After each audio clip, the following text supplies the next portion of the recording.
to this new series, episode 1. My name is Edward Reeb, and I'm talking to you here from Goa, India. And as you saw in that opening shot, I have a lot of books on Buddhism, at least that one full shelf. And it kind of starts on the left side with the early stuff, DHAMMAPADA. By the way, I'm going to be mispronouncing a lot of words in this series. I am from California, and I do not speak Sanskrit very smoothly, so I'm going to run into a lot of words. Feel free to correct me down in the comments or to refer me to places where I can learn better pronunciation and that kind of thing. So I'll just jump right into it. This is going to be a long series, and I'm going to start on the left side of the shelf and move to the right. So we'll start with the oldest and move toward the newest, you know, like the 13th century with Shobogenzo and Dogen. But we'll start way back with in BC times with DHAMMAPADA from the Theravada, the first of the 3 major vehicles of Buddhism, as they say. So I'll jump right into it. 1. Twin verses. Now, there might be a slight difference between your translation and this translation. This is DHAMMAPADA, the sayings of the Buddha, timeless classics. Does it say the name of the translator? Well, anyway, it's the one that looks like this.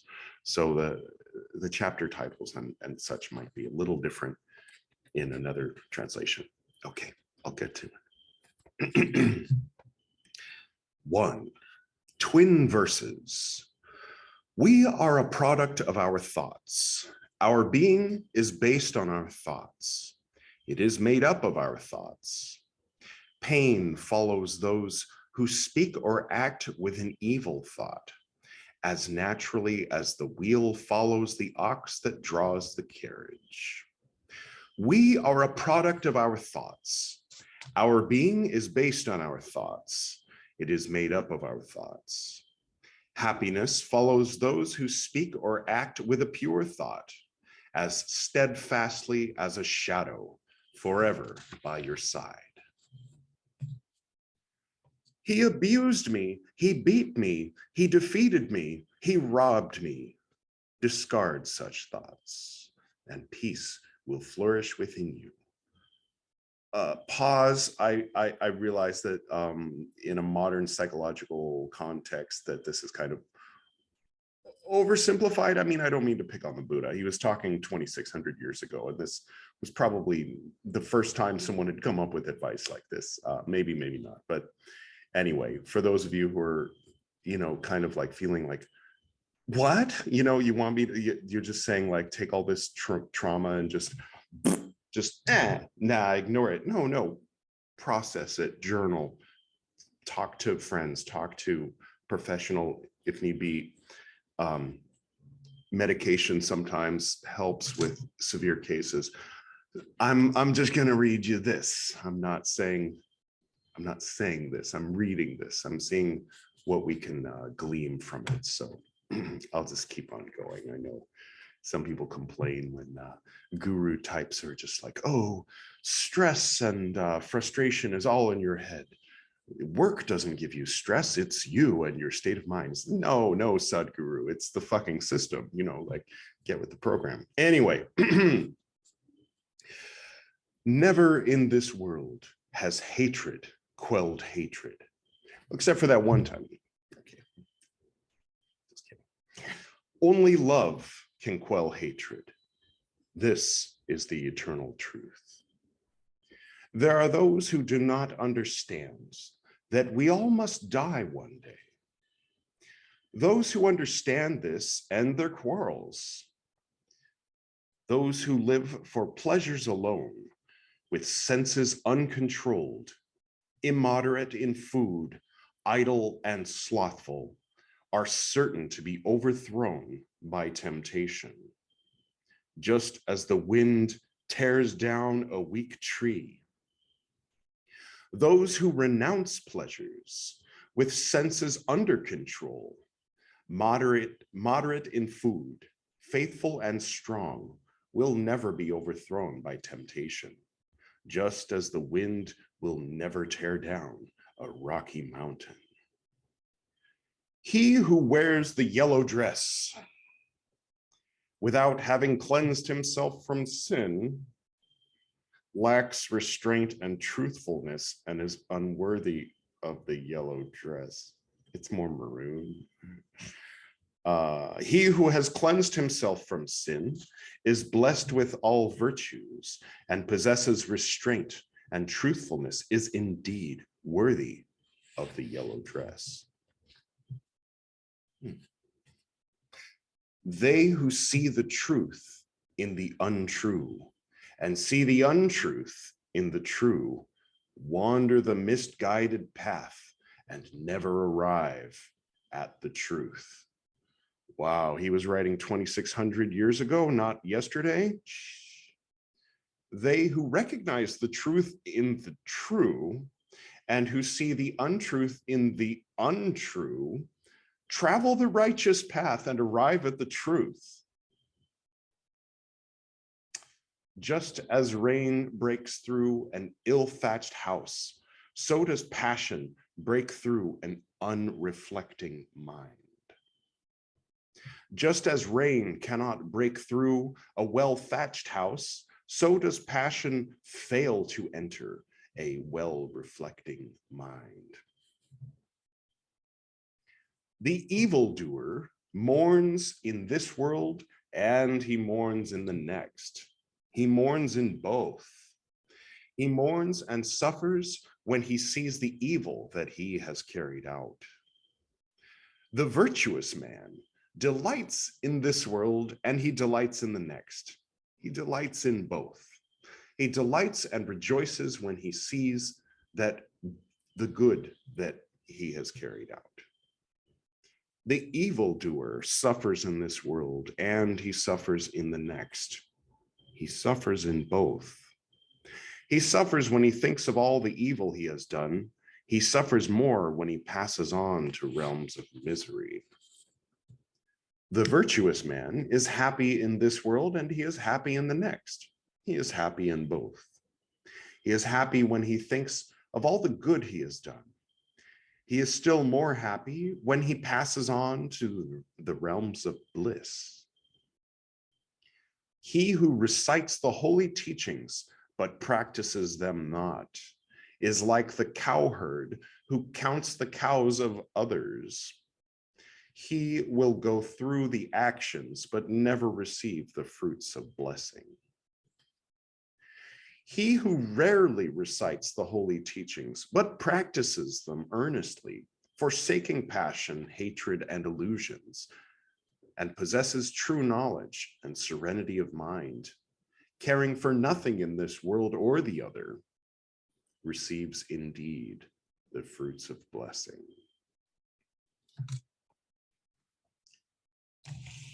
Chapter 2, Awareness. Awareness is the path of immortality.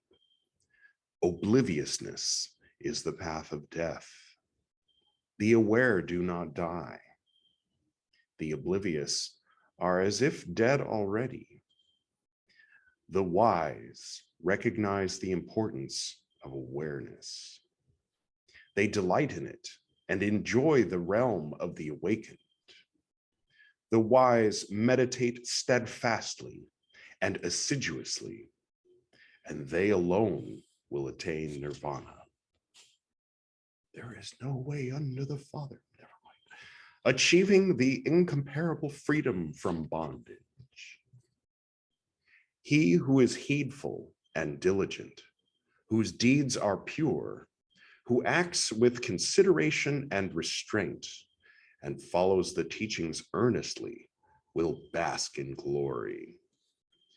Using restraint and self-control, awareness and energy, the wise man may build for himself an island that no flood can overwhelm. The foolish pursue a life of ignorance and vanity. It is the wise that know awareness is their most treasured jewel. Turn away from mindless desires. Turn away from sensual pleasures. Only he who meditates and is aware attains complete joy. The wise man drives away ignorance with his awareness and climbs the tower of wisdom. Just like a person atop a mountain looks at the ground below, so does the wise man view with detachment the foolish and unhappy crowd below. Aware among the oblivious, awake among the asleep, the wise man races ahead like a swift horse, leaving the hack behind. It was his awareness that made Indra the lord of the gods. And so awareness is forever praised, and ignorance is forever condemned. The monk who delights in awareness and regards ignorance with fear advances like fire, burning all worldly shackles, whether small or large. The monk who delights in awareness and regards ignorance with fear will never fall from his spiritual heights. He is close to attaining nirvana. 3, mind. Just as a fletcher straightens his arrow, a wise man straightens his restless and unsteady mind, which is difficult to guard, difficult to control.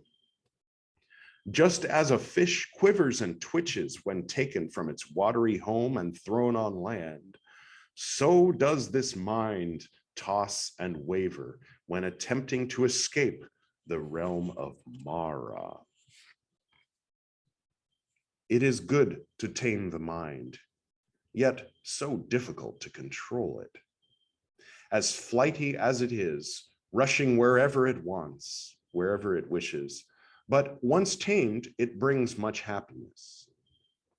The mind is artful and difficult to grasp. It rushes wherever it wishes, but the wise man guards his mind, and once guarded, it brings much happiness. The mind is without form. It travels far and wide, wandering alone. Hiding in the chamber of one's heart, he who bridles it will attain freedom from the bonds of Mara. Knowledge will never reside in him whose mind is unsteady, who doesn't know the true teachings, and whose faith wavers constantly. The awakened man fears nothing. His mind is not ruled by passion or hatred and has risen above good or evil. Understand that this body is like a fragile jar, and so strengthen the mind like a fortress and protect it from Mara with the weapons of knowledge. And once victorious, guard it and live with detachment. Before long, alas, this body will lie on the earth, abandoned and lifeless, just like a useless log. Whatever injury an enemy may inflict on an enemy, or a hater upon a hater, it is still less than the great mischief a misguided mind inflicts on its possessor. A well-directed mind can do greater good for us than our mother or father or any other relative. Chapter 4, flowers. Who will decipher the mysteries of this earth? Who will understand the world of Yama and the gods? And just as the garland maker skillfully chooses the best flowers for his creation, see, normally I'd be swatting this fly, but you know, really reading this and wearing this, have you seen Karate Kid 3? Anyway. And just as the garland maker skillfully chooses the best flowers for his creation, who will understand and perceive the wisdom of the sacred teachings? The learned disciple will decipher the mysteries of this earth. It is he who will understand the world of Yama and the gods. And just as the garland maker skillfully chooses the best flowers for his creation, the learned disciple will understand and perceive the wisdom of the sacred teachings. Comprehend that this body is as unsubstantial as foam. Awaken to the illusion that is life. Break free from Mara's flower-tipped arrows and go beyond to the realm where the king of death cannot follow. Just as a flood sweeps away a sleeping village, so does death sweep away him whose mind is distracted, who spends his life gathering the flowers of pleasure. Death overcomes the man whose mind is distracted, who spends his life gathering the flowers of pleasure, and whose thirst for earthly desires is unquenchable. Just as the bee collects nectar from a flower and departs without sullying its color or scent, so does a sage gather alms in a village and wander away.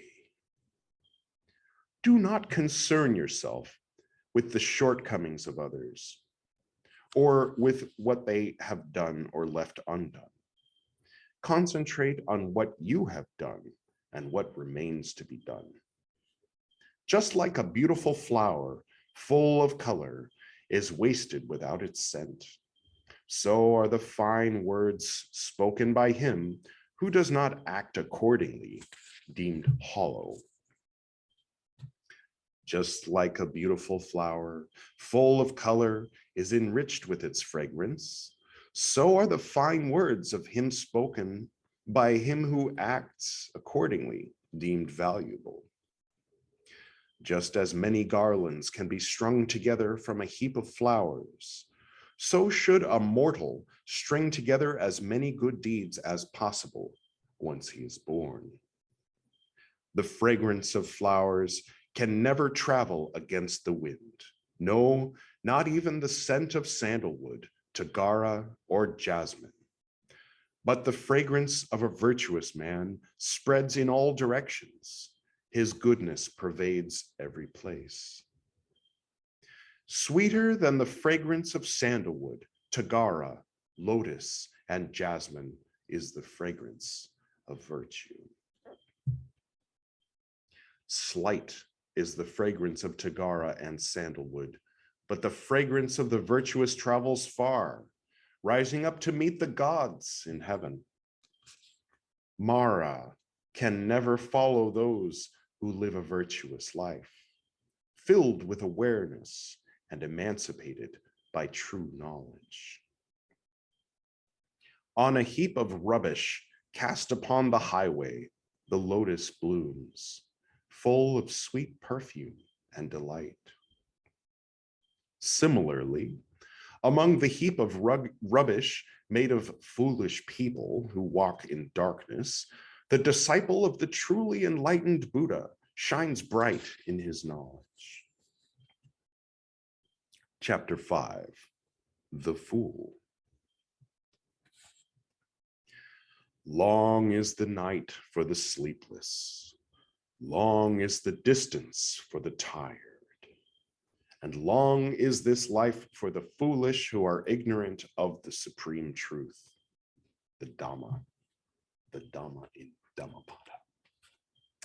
If a traveler does not find a companion who is his better or his equal, let him firmly traverse a solitary journey, for there is no companionship with a fool. These sons belong to me, this wealth belongs to me. The fool torments himself with such thoughts. But when his own self does not belong to him, How can sons and wealth? The fool who recognizes his foolishness is wise, at least so far. But the fool who thinks himself wise, he is a fool indeed. Oh, such a good quote. Even if a fool spends his entire life with a wise man, he will remain unaware of the truth, just as a spoon remains unaware of the taste of soup. If he who is intelligent spends but a moment with a wise man, he soon perceives the truth, just as the tongue perceives the taste of soup. Fools of little understanding are their own greatest enemies. Their evil deeds bear them bitter fruits. That deed is not well done of which a man must repent, and the reward of which he faces with tears and a woeful face. That deed is well done of which a man does not repent, and the reward of which he receives gladly and joyfully. When his evil deed is unfinished, the fool thinks it sweet like honey. But when it is completed and yields its bitter fruit, then the fool suffers grief. Month after month, a fool may eat his food with the tip of a blade of grass, yet he is not worth a 16th particle of those who has realized the truth. I'll read the words that are on the page. Yet he is not worth a 16th particle of those who has realized the truth. Just like fresh milk takes time to curdle, so does an evil deed smolder, like fire covered by ashes, following the fool till it burns him. The fool's misguided knowledge brings him only sorrow, running his life, and cleaving his head. The fool wishes for a superior reputation, for precedence among the monks, for rule over abodes, for worship among the common people. May both the common man and the monk think that this is done by me. May they look to me for guidance in all works, great and small. This is how the fool thinks. This is how his desires and pride grow. One road leads to wealth. Another road leads to nirvana. Let the true disciple of Buddha know the difference, and let him reject all worldly goods, seeking instead detachment from this world.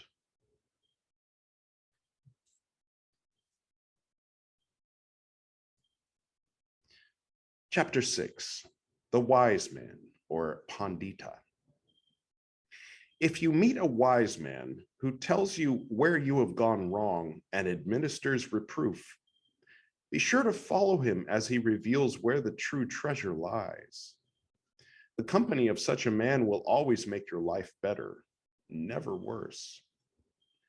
Let him admonish, let him teach, let him save you from wrongdoing. The virtuous will love him, the evil will hate him.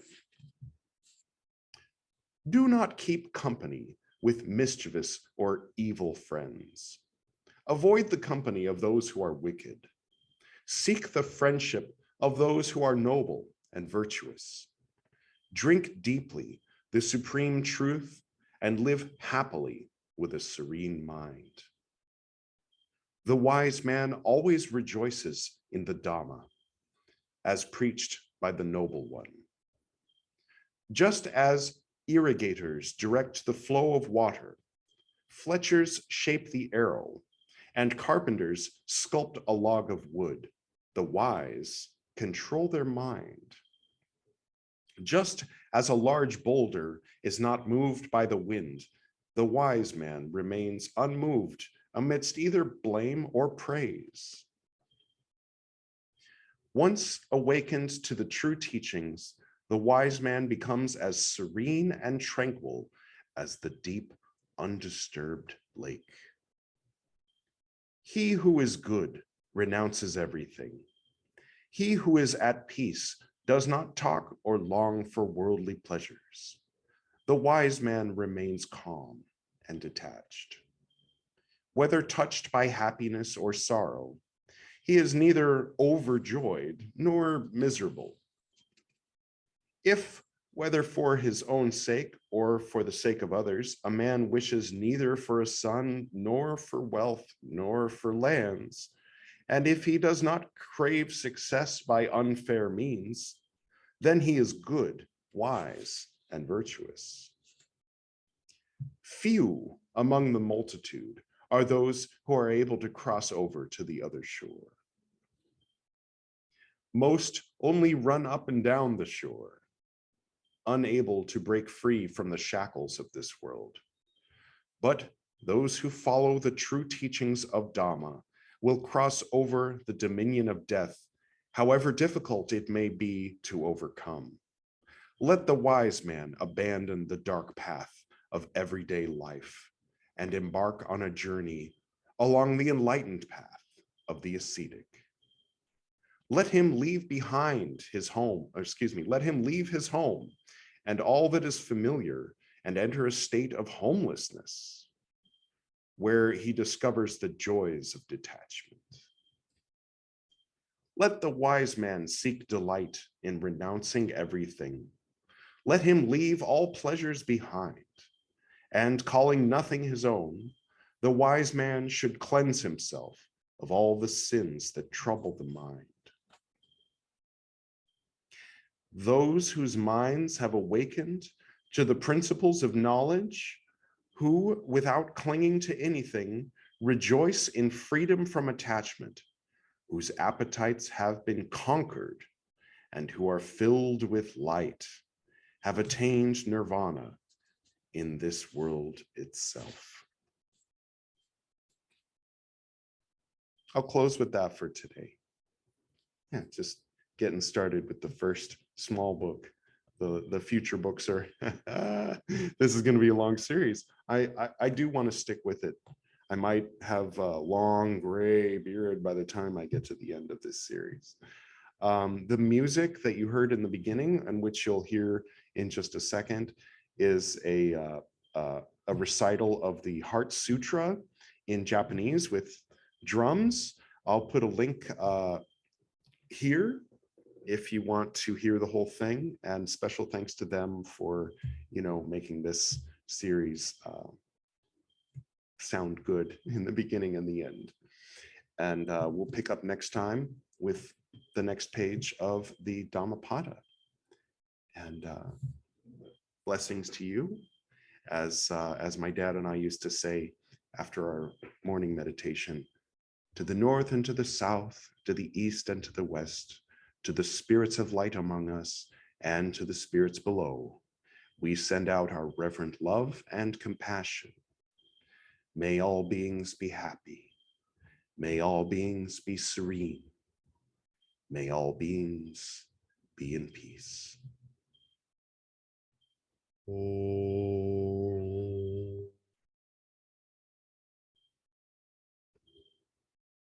Until next time.